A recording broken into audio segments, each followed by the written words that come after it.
अस्सलाम वालेकुम दोस्तों, एक कैरी डब्बा साडा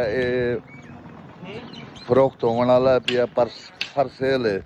यह पिया कैरी डब्बा पुरान MNP 8388 यदि कंडीशन है मुकम्मल रंगे हुए है। ये बाडी बूडी मुरम्मत सारी हुई हुई है। इंजन ओके तो बिल्कुल इंजन नवा हुए हुए है। टायर की कंडीशन यह है कि तुम्हारे सामने 8 तो मेरे ख्याल 8 आनंद तो ज़्यादा अंत है।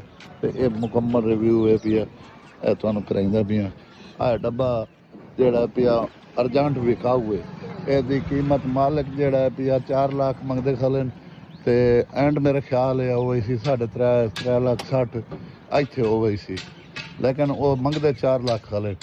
ये आवन नाल ही हो सी जोड़ा बंदा आसी भाई वो जोड़ा पिया वो नंबर तुम देसू रबता करके आवे सी उस इस वीडियो तो नंबर वो चल सी। डब्बा डिग्गी खोल भाई, सीटा भी खा अंदर आलिया डिग्गी खोलो। असें डिग्गी खोल ली असें मुकम्मल। ये सीटा ये 3 सीटर है पई। ये देखो 3 सीटर एक सीट खोल के रखी हुई है ने वो लग गई सी विच। अगू फ्रंट साइड फ्रंट खोलना, फ्रंट खोल बस देखो। देखो मुकम्मल अंदर जो है पिया मुकम्मल अंदर का रिव्यू है पिया। मुकम्मल गड्डी चेक कर लो। बाकी मौके ते आके जी घट वात हो सी वो भी हो गई सी, आके मौके ते चेक कर सकते हो। तो ये नंबर अपना नंबर दसा 0326 0326 390 हाँ 2347। ये नंबर है पिया। मौके पे आके जरा घट वाद उसी करके ये अर्जेंट विकाऊ है।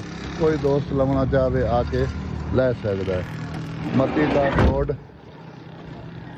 ताल रोड भट्ठा मुनियाला, तहसील कंबीरवाला, जिला खानवाल।